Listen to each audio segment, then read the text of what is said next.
deal in it. And the raspberry represents our negative thoughts.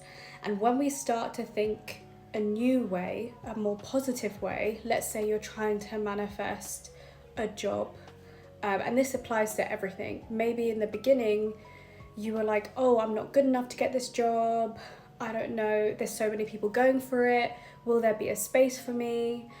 But all of a sudden you learn about manifestation, like, no, I'm going to manifest this. I'm going to affirm for the new story. So your old story's in here.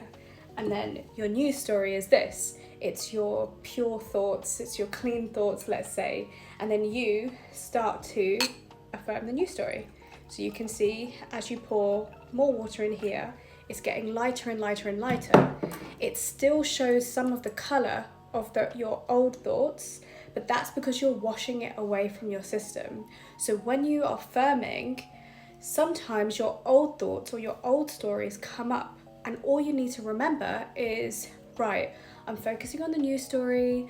The things that I'm seeing in my reality that I don't want are just my old thoughts, are just my old juice, my old cordial, my pink water.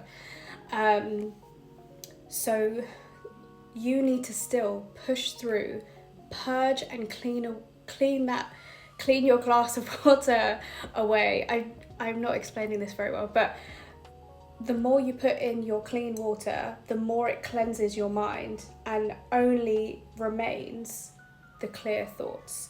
So if you start to think negatively again, like, oh, I'm not going to get this job, you're going to put this and it's going to get darker again. So your aim is to say, okay, I'm going to keep topping up this glass of water. I'm going to try and make it as clear as possible so that eventually you get a clear glass of water. But that's why when we're affirming, sometimes someone says the opposite, or we see the opposite, or we feel anxious that it's not happening, but it is. There are a couple of other reasons as well that when you're affirming,